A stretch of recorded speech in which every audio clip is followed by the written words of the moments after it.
안녕하세요. 암을 이겨낸 씩씩한 60대 여자입니다. 사람이 오래 살다 보면 며느리 환갑날에 국수 양푼에 빠져 죽는다 라는 속담이 있죠. 저는 그리 오래 살지도 않았는데 다시 생각만 하면 아주 치가 떨리는 일을 겪었답니다. 그것도 아직 새파랗게 어린 며느리 때문에요. 아직 해본 것보다 못 해본 게 많은 어린 나이에 결혼을 결심한 이유는 모두 시아버지가 하던 가구 공장을 이어받은 우직하고 성실한 남편을 믿었기 때문이었죠. 사업병 걸려서 평생 어머니 고생시킨 아버지 때문에 바람잘 날 없었던 집에서 자란 저에게 평생 고생시키지 않겠다는 약속을 했죠. 그 이빠른 소리는 진심이었는지 사이에 아들, 딸 낳고 심심한 나날을 보냈습니다. 크게 해준 것도 없는데 착하고 바르게 커준 자식들은 모두 대학도 잘 가고 제 몫을 해낼 수 있는 일자리를 찾아갔네요. 큰아들은 대학 졸업하고 바로 개인 사업에 뛰어들어서 크게 성공했고, 딸은 대학 졸업하고 하고 싶은 공부 더 하면서 대학 시간제 강사로 일하고 있습니다. 자식들 모두 당장 결혼보다는 본인들 일이 우선인 애들이라서 남편도 저도 크게 보채지 않았네요.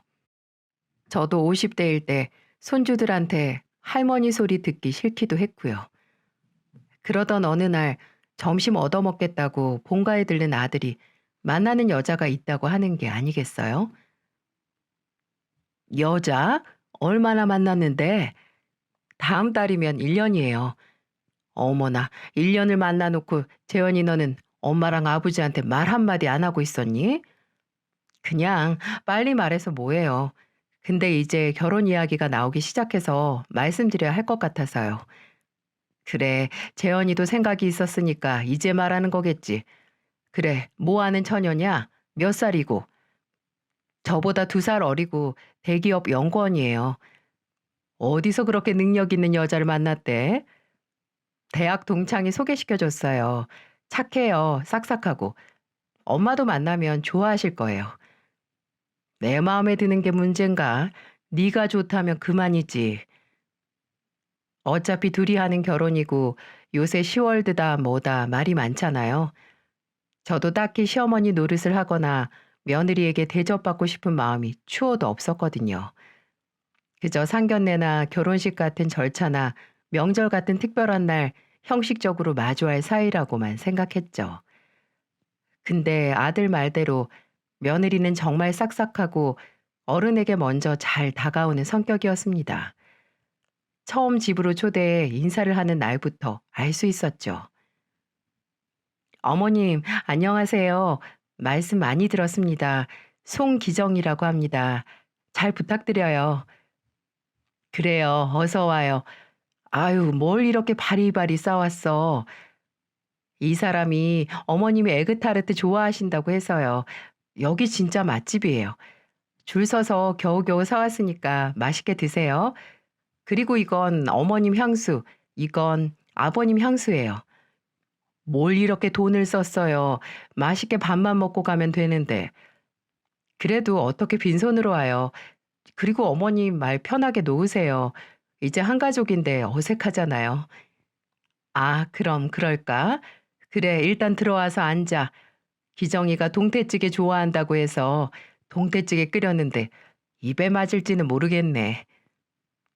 싹싹하고 부침성 있는 성격에 참한 얼굴, 그리고 대기업 연구원이라는 탄탄한 직업까지 며느리는 정말 모든 시어머님이 꿈꾸는 이상적인 며느리감이었어요. 아들도 며느리도 둘 다 수완이 좋아서 결혼식 예단이나 집은 모두 본인들이 알아서 한다고 해서 저는 따로 신경 쓸 것 없이 진행이 됐죠. 그럼 집은 이미 다 알아본 거야? 네, 이 사람 사무실이랑 저희 회사 딱 중간 지점에 있는 신축 아파트로 알아봤어요. 매출 조금 끼워서 매매하면 될 것 같아요. 예, 우리가 너무 하는 게 없는 거 아니니? 여보, 우리가 뭐 해줄 거 없을까요? 그러게, 예, 새아가, 너 갖고 싶은 거 뭐 없냐? 시집 오면서 예물이든 예단이든 상관없이 뭐라도 받아가야 하지 않겠니? 에이, 아버님, 말만으로도 감사하죠. 예단은 저희 어머니께서 알아서 하신다고 했으니까 정말 신경 하나도 안 쓰셔도 돼요. 아유, 그래도 이러면 사돈어른 뵐 낯이 없지. 정말 부담 가지실 거 없는데. 그럼 제가 생각해 볼 테니까 정말 필요해지면 그때 말씀드릴게요. 맞아요. 엄마, 부담 가지실 필요 없어요. 사돈 어른이 건설기계 사업을 해서 며느리네 가정 형편은 꽤 넉넉한 편이었죠. 그래서 그런지 뭐든 알아서 한다고 하니 저는 마음이 편치 않았고 며느리에게 나중에 필요한 게 있으면 말하겠다는 약속을 받아냈네요. 그렇게 아들의 결혼식 준비는 순풍에 돛을 단 것처럼 수월하게 진행이 됐고 그해 가을에 결혼식을 올렸습니다. 이제 하나 보냈구나 하는 시원섭섭한 기분이 들더라고요. 둘 다 야무지고 능력 있으니 알아서 잘 살겠지라고 생각했습니다. 결혼 후에 그럴 필요 없는데 며느리는 저에게도 남편에게도 참 잘했습니다.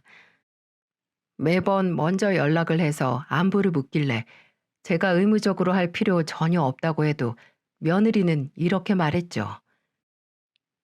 기정아, 매번 이렇게 연락 안 해도 돼. 바쁜 애가 이럴 시간에 쉬기라도 하던지 누가 보면 내가 시킨 줄 알겠다. 아니에요, 어머님. 저도 어머님이 뭐 하시나, 식사는 하셨나 궁금하니까 그렇죠. 제가 안 챙기면 또 누가 챙겨요.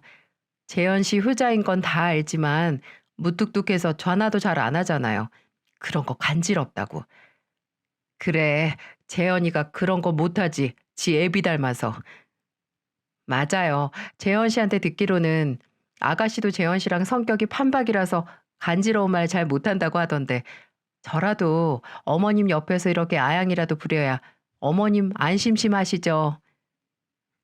저희 애들이 착하고 부모님한테 잘하긴 하지만 며느리 말대로 살가운 말이나 다정한 말을 잘 못하긴 하거든요. 둘 다 남편 닮아서 말 한마디보다는 그저 어디서 주워왔다며 선물을 손에 쥐어주는 성격이었죠. 그래서 그런지 살살 웃으면서 듣기 좋은 말하고 살뜰하게 챙기는 며느리가 참 고마웠습니다. 며느리는 종종 젊은 시어머님이 생겨서 좋다고 함께 건강 생각해서 필라테스나 요가도 다니자고 하더라고요. 그래서 2달 정도 둘이 필라테스를 다녔네요. 나중엔 며느리가 바빠서 같이 못 다녔지만 어머님이라도 꾸준히 다니라고 6개월 강습권을 끊어줬죠. 아는 사람이 병원을 하는데 가서 건강검진도 받자고 남편까지 데려가고 아주 지극정성이었습니다. 돌아가신 할아버지가 위암으로 돌아가셨는데 아무래도 가족력에 암이 있으면 무섭잖아요. 그래서 제가 검진 기다리면서 좀 불안해하니까 며느리가 제 손 꼭 잡고 말하더군요. 어머님, 걱정 마세요. 어머님 지금 운동도 꾸준히 다닐 만큼 건강하시고 그냥 주기적으로 받는 게 여러모로 좋으니까 너무 걱정 마시고 시간 때운다고 생각하세요. 그래, 그래도 사람 마음이 편치만은 않네. 혹시라도 안 좋은 결과 나오면 어쩌나 해서. 나와도 일찍 발견하면 요즘엔 조기에 치료 못하는 게 없대요. 아버지 아는 분 중에 암 전문의로 유명하신 분 계시거든요. 정말 만에 하나 안 좋게 나와도 걱정 마세요. 제가 꼭 낫게 도와드릴 테니까요. 말만 들어도 안심이 되는 며느리의 말에 불안했던 마음이 싹 가시더라고요. 다행히 그때 검진 결과로는 문제가 없었습니다. 며느리가 저에게 이렇게 잘하니 저도 며느리에게 더 마음이 가고 뭐라도 더 잘해주고 싶더라고요. 큰 능력은 없지만 제가 할 수 있는 선 안에서는 뭐든 해주려고 했습니다. 아들 부부가 아기를 낳은 후에도 애들만 괜찮다면 제가 돌봐주고 싶었죠. 그래서 손주가 갓난쟁이 때는 아들 부부보다 제가 손주를 돌보는 날이 더 많았네요. 어린이집에 들어가서도 하원하는 손주를 데리러 가는 건 다 제 몫이었죠. 저도 점점 나이가 들어 쉽지는 않았지만 다 아들과 며느리가 예뻐서 도와주는 거니 못할 것도 없더라고요. 그러던 어느 날, 그날도 어김없이 손주 어린이집 갔다 온 후에 아들네 퇴근하기 전까지 아들네 집에서 손주와 함께 있었죠. 먼저 퇴근한 며느리 얼굴 보고 이제 집에 가야겠다 했습니다. 그런데 늘 생글생글했던 며느리 얼굴이 어딘지 수척해진 게 아니겠어요? 기정아, 선우 내일 어린이집에서 율동한다고 각자 허리에 두를 리본 가져오라고 하더라. 내가 사놨으니까 만들어서 챙겨주기만 하렴. 네, 어머님 감사합니다. 빨리 가보세요. 시간도 늦었는데. 그래. 근데 기정아, 너 무슨 일 있니? 어째 안색이 안 좋은데? 아니요, 그냥 피곤해서요. 빨리 씻고 쉬어야겠어요.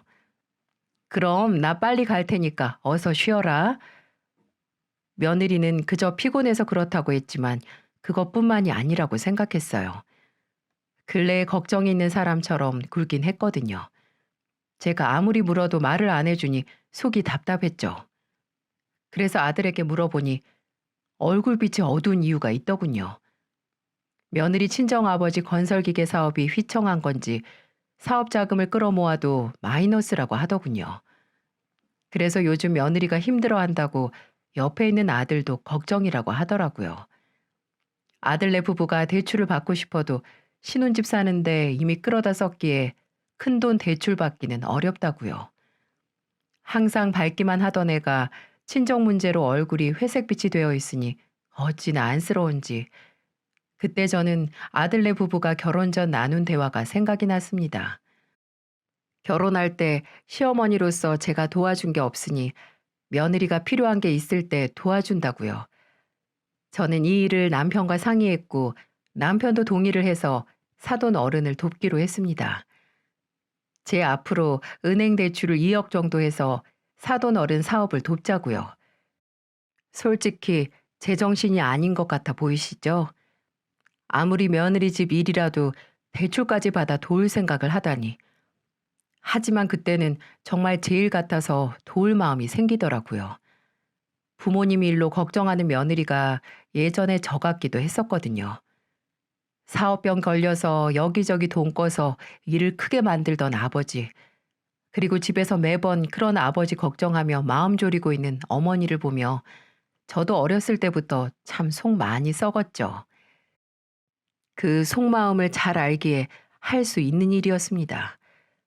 아들 부부 불러다가 말하니까 며느리는 통곡을 하면서 고맙다고 하더군요. 처음엔 절대로 그 돈 못 받는다고 완강하게 거절했지만 제가 며느리 손잡고 네가 걱정하느라 속병 안 났으면 좋겠다. 아예 주는 돈 아니니까 나중에 형편 나아지면 갚아라. 이렇게 말하니 울면서 그 은혜 잊지 않겠다고 하더라고요. 형식상 간단하게 차용증을 쓰고 며느리 말대로 친정아버지가 못 갚으면 자식인 제가 갚겠다는 조항까지 넣었습니다. 그런 조항까지 나서서 넣자고 하니 며느리에 대한 믿음은 더욱 강해졌죠. 돈을 빌려주고 다행히 사돈의 일은 안정기에 들어서 모양이었어요. 이때까지만 하더라도 이 일이 나중에 어떤 영향을 끼칠지 상상도 못했어요.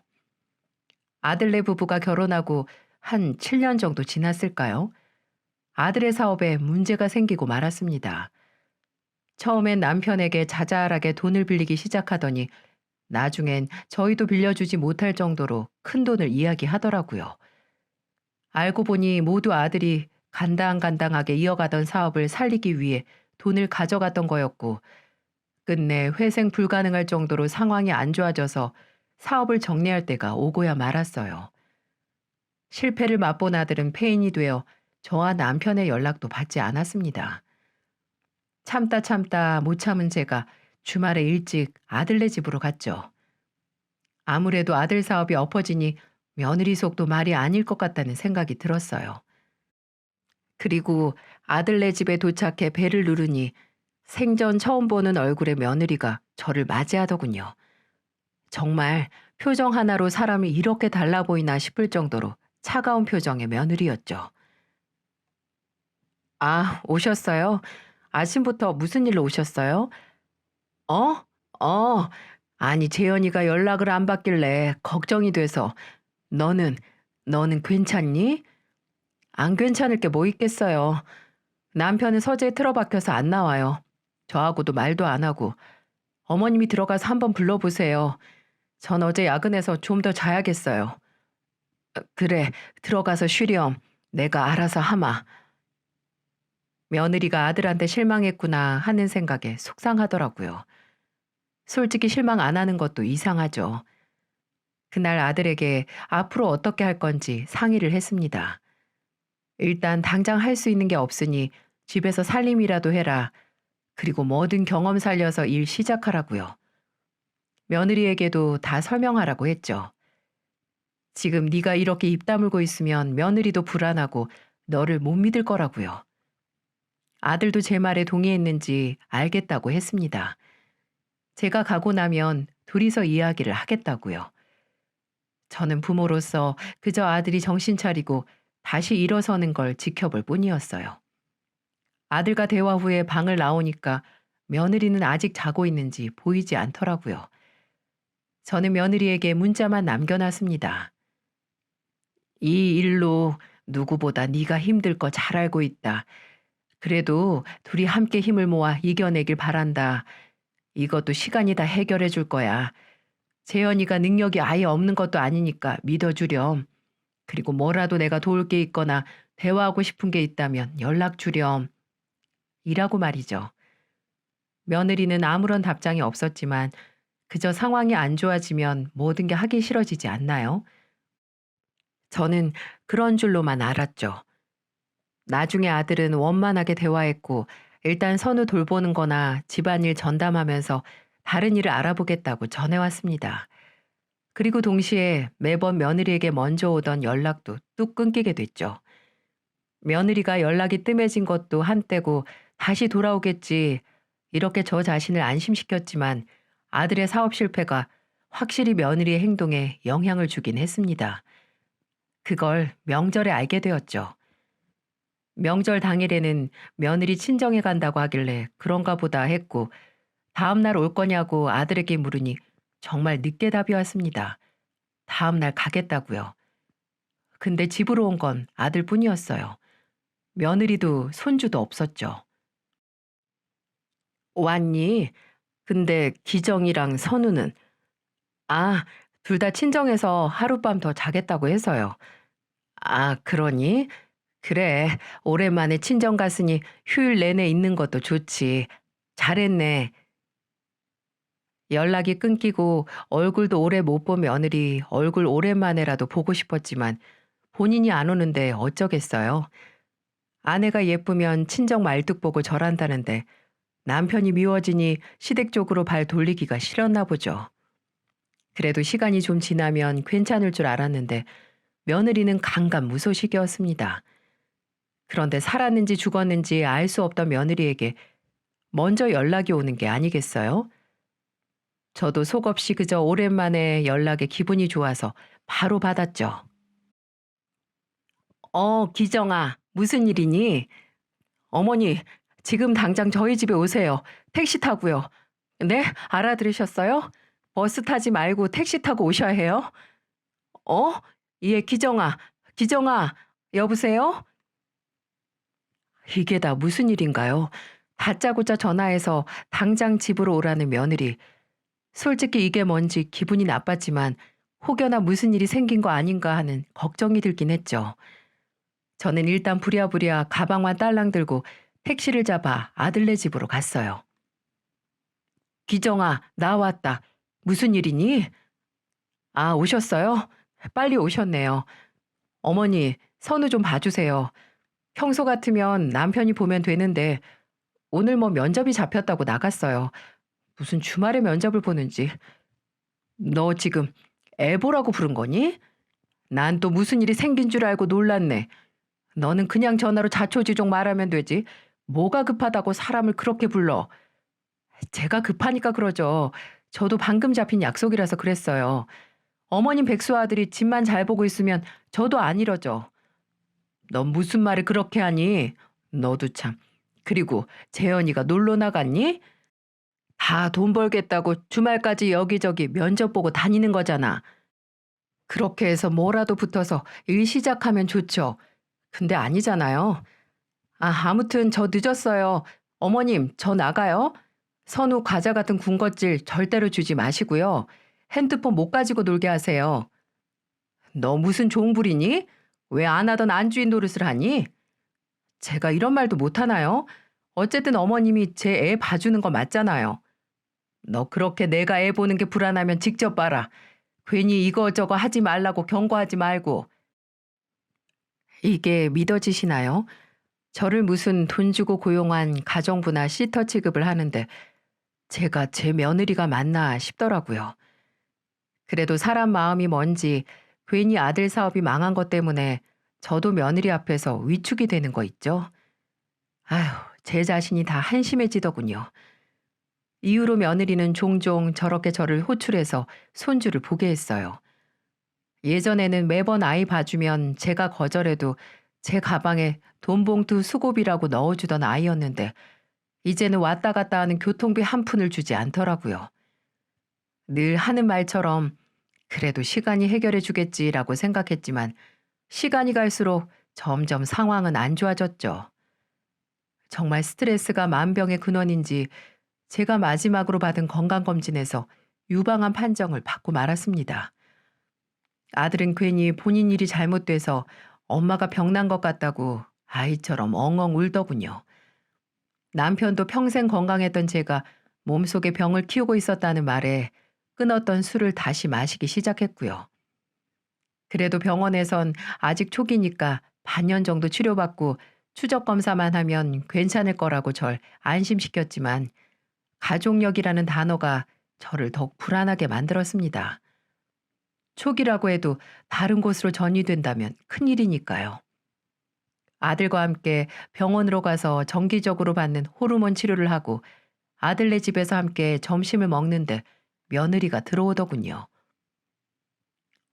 무슨 일이야? 이 시간에? 아, 나 놓고 간 게 있어서 점심시간 짬내서 왔어. 옷도 갈아입으려고. 아, 어머님 오셨네요. 병원은 잘 갔다 오셨어요? 놓고 간 게 있으면 나한테 말하지. 내가 가져다 주게. 당신은 봐도 몰라. 나 신경 쓰지 말고 밥이나 먹어. 그때 며느리가 예전에 한 말이 생각났어요. 친정 아버지 지인 중에 암 전문의로 유명한 사람이 있다고요. 심각한 건 아니라도 사람 마음이 좀 더 실력 있는 의사에게 제 몸을 맡기고 싶더군요. 그래서 아들에게 말을 꺼냈죠. 기정이 아버지 지인 중에 실력 있는 암 전문의 양반이 있다던데 혹시 그 사람한테 치료받을 수 있을까? 정말요? 저한테는 그런 말 없었는데. 아, 여보, 혹시 장인어른 지인 중에 암 전문의 선생님 있어? 어? 있지. 친구분 중에. 왜? 아니, 엄마가 그분한테 치료받으면 어떨까 해서. 아, 어머님은 아직 초기잖아. 뭐하러 그렇게까지 해? 뭐하러 그렇게까지 하다니. 당신 부모님이라도 그렇게 말했겠어? 그래도 좋은 의사한테 치료받았으면 하는 게 사람 마음인데. 당장 위험한 수준도 아닌데 우리 아버지가 그럼 그 선생님한테 아쉬운 소리해서 어머님 치료 날짜까지 잡아야 하는 거잖아. 아, 됐어. 아버지한테 그런 부탁하고 싶지 않아.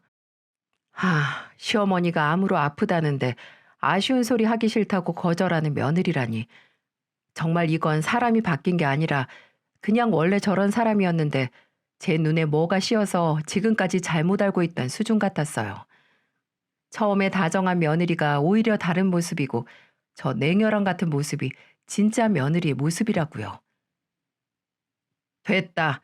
그래, 아쉬운 소리 할 필요 없지. 못 들은 걸로 하렴. 사돈 사이 하기 힘든 부탁이지. 돈 빌리는 게 더 쉽지. 그렇고 말고. 안 그러냐? 홧김에 좀 찔리라고 한 소리에 며느리는 얼굴 새빨개지더니 인사도 안 하고 집을 나가더군요. 아들도 저게 부끄러웠는지 식사하는 내내 입도 못 열었고요. 인간관계라는 게 아무리 가족으로 엮였어도 뭐 하나 수틀리면 남보다 못한 사이가 되는 건가 봅니다. 분명 한시가 급한 건 아니었지만 본인이 예전에 분명 먼저 이야기를 꺼냈어서 혹시나 하는 마음에 물어본 건데 앞으로는 그저 아들만 보고 며느리는 그저 있어도 그만 없어도 그만인 관계가 되어야지 했는데 문제의 그날 저는 며느리를 아예 제 인생에서 드러내기로 마음먹었어요. 그날은 아들이 대학의 강사로 일하는 딸 소개로 일자리 면접에 간 날인데 며느리도 늦는다고 해서 제가 밤까지 손주를 보고 있었습니다. 딸이 소개해준 대학 병원에서 치료하던 저는 몸 상태가 많이 호전되었죠. 할머니, 저 배고파요. 선우, 배고파? 우리 선우 뭐 해줄까? 된장찌개. 할머니가 해준 된장찌개 먹고 싶어요. 넌 어쩜 입맛이 너네 아빠 어렸을 때랑 똑같니? 입맛이 애 늙은이 같은 게 똑 닮았네. 그래, 놀고 있어. 이 할미가 맛있게 끓여줄게. 네, 와, 된장찌개 빨리 먹고 싶어요. 손주가 요청한 대로 찌개 끓여서 둘이 먹게 상을 차리고 있었어요. 근데 현관문이 열리고 누가 들어오더라고요.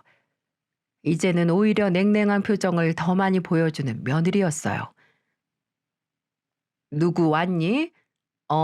애미 일찍 왔구나. 네, 좀. 선우 밥 먹었어요?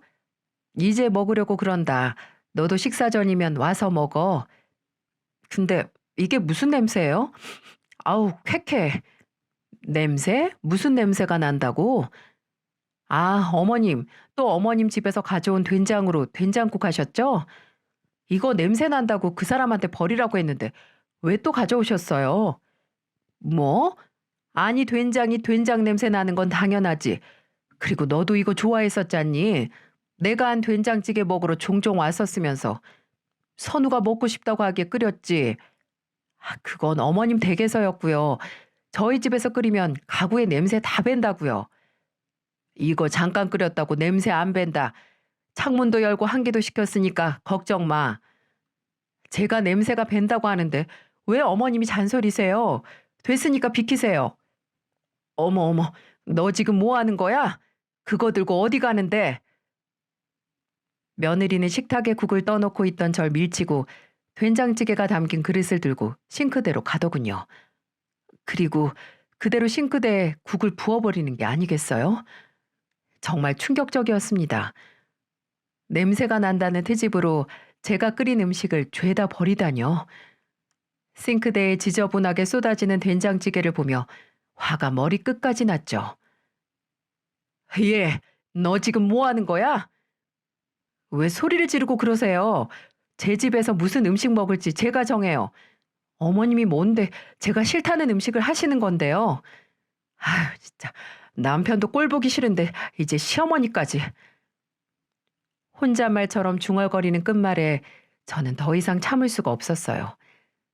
그저 시간이 해결해 준다는 것도 하루 이틀이지. 저는 그대로 들고 있던 국자를 바닥으로 내던지며 소리를 쳤죠. 해도 해도 정말 너무하는구나. 기정이 너 재현이 사업 망하고 아주 맡겨놓은 것처럼 갑질하는데 내가 너도 힘드니까 오죽했으면 저러겠나 하고 참고 또 참았는데 이젠 정말 안 되겠어. 너 어디서 배워먹은 버르장머리로 이 시애미를 아주 종처럼 부려먹고 이제 하다하다 냄새 난다고 음식을 싱크대에 부어서 버리고 있어? 아우, 소리 좀 그만 지르세요. 그리고 재현 씨 사업 망하니까 제 행동이 바뀌는 건 당연한 거 아닌가요? 제가 남편이 뭐가 예쁘다고 그 집안에까지 알랑방귀를 뀌겠어요? 이제 이 집 가장은 저고 돈 버는 사람도 저뿐이니까 제가 하고 싶은 대로 할 거라고요. 제가 그 정도도 못하나요? 어머님 아들 백수로 놀고 먹는데 제가 시댁에까지 수그려야 하냐고요? 내가 뭐 수그리라고 했니? 기본적인 도리를 말하는 거다.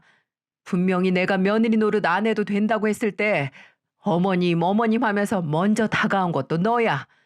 그래, 재현이한테 받아먹을 게 없으니까 이제 이 시애미도 아주 우스워졌나 본데 그럼 남처럼 지내면 될 거 아니니? 왜 매번 전화해서 애 봐라 뭐해라 식모살이를 시키는 거냐고. 아들이 밥벌이를 못하니까 어머님이라도 하셔야죠. 매번 떨어지는 면접 뭐하러 그렇게 나가는지 솔직히 밖에서 술 먹고 돌아다닐지도 모르잖아요. 할 거 없으면 집에서 집안일이나 하고 애나 보지 뭐가 그렇게 바쁘다고 나가는지 저도 돌아버리겠어요. 그러니까 그목 어머님이 해야 하는 거 아니냐고요. 뭐? 너 지금 말 다 했니? 남편이 일 안 한다고 시댁 식구들까지 죄다 죄인 취급하고 종으로 부리겠다 이거니? 왜, 그럼 안 되나요? 제가 요즘 그 사람 때문에 혼자 얼마나 고생을 하는데. 어머님, 지금 그렇게 저한테 소리 지를 입장 아니실 텐데요? 무능한 아들 낳았으면 미안한 줄은 아셔야죠. 정말 충격적이었어요. 그저 자기 남편 사업이 망한 거 시어머니라도 부려먹어서 화풀이 하자는 심보, 그 이상 그 이하도 아니었죠. 머리 끝까지 화가 난 저는 정말 아들과 손주 얼굴 안 볼 각오를 하고 며느리에게 말했어요. 정말 안 되겠구나. 너 본인이 도움받은 건 하나도 기억을 못하고 그저 손해본 것만 눈에 들어오니?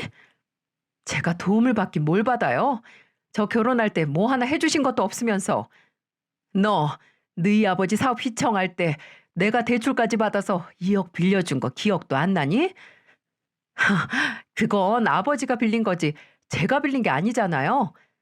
그럼 재현이 사업 망한 것도 재현이가 망한 거지. 그걸로 이 시엠이 나한테 화풀이 할 건 아니지 않니? 할 말이 없는지 그저 씩씩거리며 노려보는 며느리에게 고개를 저으며 말했습니다. 도저히 너란 애랑 더 이상 가족으로도 묶여있고 싶지도 않구나. 이대로 끝내자.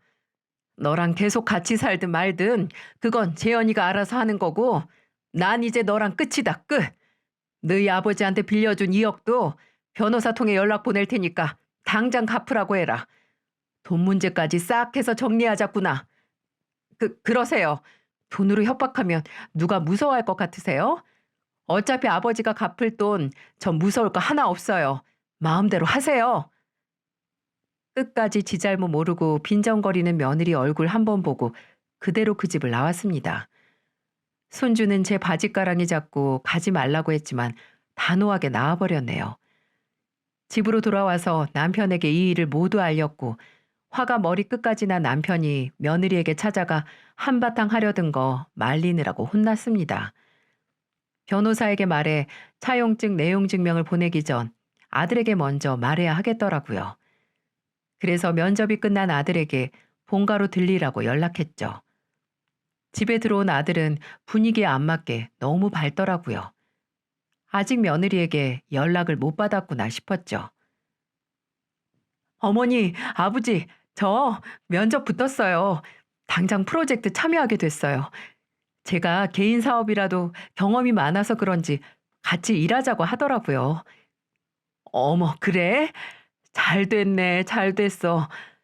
그런데 재현아, 경사날에 이런 말 하기 좀 미안한데 오늘 부른 건 태풍 속에서 한 줄기 희망은 있다고 면접에부터 좋아하는 아들에게 힘들지만 며느리와 있었던 이야기를 다 털어놓았어요. 네가 계속 걔와 사는 거 말리지 않겠지만 앞으로 우리는 며느리와 연을 끊겠다고요. 심각하게 이야기를 듣던 아들이 말을 다 듣더니 한숨 푹 내쉬고 말하더군요. 그리고 그 말은 제 뒷골을 울릴 정도로 화딱지가 나게 만들었습니다. 어머니, 그 사람 사실 처음에 어머니한테 잘한 것도 다 이유가 있어서였어요. 뭐? 그게 다 무슨 소리야? 지금까지 저희 집 생활비다 뭐다 다 제 월급으로 생활한 거거든요. 그 사람 월급은 죄다 그 사람 친정으로 들어갔고요. 뭐? 그 돈이 전부다? 어떻게? 사실 결혼 전부터 장인어른 사업이 좀 기울기 시작한 거라 그 사람 월급으로 장모님이 생활할 거였어요. 그러다가 진짜 망하기 직전에 어머니가 도와주신 거고요. 그래도 제가 그 사람을 사랑했으니까 그것도 다 용인하고 제 월급으로만 생활한 거죠. 그래서 그 사람도 눈치 보이니까 시댁에 잘한 거고요. 제가 부탁한 것도 있었고 제가 감수하는 만큼 우리 부모님께 잘해달라고. 근데 제가 일 쉬면서 월급 뚝 끊기니까 이제 볼장 없다고 나온 거죠. 아휴, 어머니 아버지 진짜 죄송해요. 제가 등신이었어요. 몰랐던 아들 부부의 암묵적인 계약의 내막을 알게 되니 참 입안이 써지더라고요. 그저 받는 게 있어서 잘해줬다는 게 마음을 답답하게 만들더군요. 아들 돈으로 생활하는 게 눈치가 보여서 저에게 잘한 거라는 며느리. 아들은 이제 본인도 못 참겠다며 이혼을 하겠다고 하더군요. 그러니 본인 걱정하지 말고 내용 증명이든 변호사든 다 동원해서 돈을 받자고요. 괜히 저와 며느리 일로 아들이 이혼하는 게 아닌가 하는 생각에 불편했지만 아들이 저렇게 단호하게 나오니까 마음이 한결 가벼워졌습니다. 그리고 아들은 그날 가서 바로 단판을 짓겠다고 하고 집을 나갔습니다. 그리고는 며칠 후 장을 보고 남편과 집으로 향하던 길 현관문 앞에 떡하니 버티고 있는 며느리를 마주쳤어요. 마지막으로 본 얼굴은 세상 표독스럽고 독했는데 눈에 그렁그렁 눈물 매달고 있는 게 참 또 무슨 꿍꿍인지 궁금해지기까지 하더군요. 뭐냐? 네가 지금 여기까지 왜 온 거야? 아버님, 어머님, 우리 이제 네 아버님, 어머님 아니다. 헛소리 할 거면 그냥 가. 저 어머님, 제발 제 얘기 좀 들어주세요. 제발 저 한 번만 살려주세요. 뭐니? 무서울 거 하나 없던 애가 왜 갑자기 이렇게 약한 소리를 해? 저희 아버지가 지금 돈을 갚을 수 있는 능력이 안 돼서 파산 신청을 하셨대요. 사업 접어야 한다고. 그래서 그럼 차용증 내용대로 네가 갚으면 되지 않니? 대기업 연구원 월급으로 착실히 갚으렴. 어머니, 제발 저 한 번만 봐주세요. 네? 재현 씨가 통 제 말을 안 들어줘요. 제발 재현 씨 마음 좀 돌려주세요. 저 지금 친정에 들어가는 돈에 이제 어머님한테 그 큰 돈 다달이 갚으면 정말 땡전 한 푼 안 남아요. 어머님, 제발 저 한 번만 살려주세요. 이제 와서 친정아버지 사업이 망해 그 돈 본인이 갚아야 한다고 한 번만 봐달라뇨. 참 어이가 없더군요. 그때는 믿을 구석이 있어 세게 나온 거겠죠. 하지만 사람은 안 변한다고 며느리가 보이는 눈물이 진심이 아니라는 건 잘 알고 있었습니다. 분명 저것도 당장 상황을 모면하려는 발악이겠죠. 예, 우는 소리 하지 말아라. 너희 친정 어려울 때 우리는 발벗고 대출까지 받아가면서 돈 빌려줬는데 우리 아들 사업 망했다고 바로 남보다 못하게 됐지? 다 그 업보라고 생각하렴. 그저 받은 건 생각 못하고 주는 것만 아깝게 생각하는 너랑 더 이상은 상종하고 싶지도 않다. 이혼 문제는 재현이랑 네 문제니까 둘이 알아서 하고 나는 재현이 설득할 생각 없어. 그리고 너희 아버지가 못 갚으면 네가 갚으면 될 일 아니니. 이 김에 알뜰하게 살아보려무나 알뜰하게. 여보 들어가요.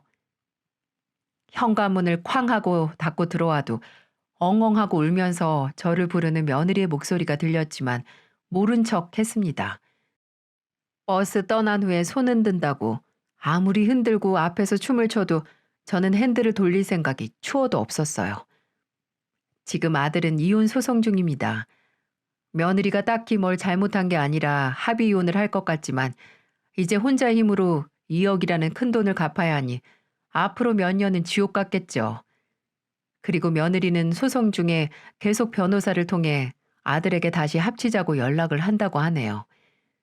계속해서 마음을 돌리려고 하는데 아들은 들어줄 생각이 없어 보입니다. 오히려 새로 시작한 일에 매진하고 싶다고 며느리 생각은 전혀 나지도 않는다고 하네요. 다행히도 아들은 능력을 인정받아서 승승장구하고 있어서 부모로서 한시름 났죠. 그래도 아들이 이웃남 딱지를 달게 돼서 마음이 참 안 좋았는데 무능한 이웃남보다는 능력 있는 이웃남이 더 좋지 않겠어요? 아들은 오히려 제가 본인 눈에 콩깍지를 떼어준 것 같다고 고맙다고 하네요. 그 이후로 며느리에게 연락이 안 온 건 아닙니다. 집 앞에서도 기다리고 있었고 매번 새로운 번호로 전화까지 거는 성의를 보이더군요. 제가 마음이 좀 불편했던 건 아버지가 며느리 이혼 이야기를 듣고 쓰러졌다는 소식을 들었을 때였죠. 근데 뭐 제가 마음이 불편해도 해결할 수 없는 일 아니겠어요? 그저 다 딸이 잘못한 업보 가족이 나눠서 받는다고 생각하고 빚을 청산해야죠. 저는 열심히 병원에 다녀 이제 마지막 항암 치료를 앞두고 있습니다. 아들의 이혼으로 마음고생을 좀 받긴 했지만 다행히 제 몸에는 영향을 끼치지 않았죠. 이혼하고 재산 분할하느라 신혼집 정리한 아들은 본가로 들어와 생활하고 있는 중이랍니다. 그래서 아들과 원 없이 함께 생활하고 있네요. 아들은 앞으로도 결혼 생각은 없다고 하는데 또 모르죠. 제 짝이 언제 어디서 나타날지 모르는 일이니까요. 그리고 만일 아들이 새 며느리를 데려온다고 해도 이제 며느리와 가깝게 지내는 건 제가 마다하려고 합니다. 그저 선을 지키는 아름다운 관계를 유지하려고요. 괜히 기대하고 있는 거 없는 거 다 퍼주었다가 실망하면 또 저만 상처받는 일이니까요. 아, 정말 제 몸에 있던 암세포와 그 암세포만큼 악질이고 끈질긴 며느리를 둘 다 떼어버려서 후련합니다. 나이 들어서 말년에 해야 할 액땜했다고 생각해도 되겠죠. 긴 이야기를 들어주셔서 정말 감사합니다. 여러분 모두 건강하시고 행복한 삶을 사시길 바랍니다.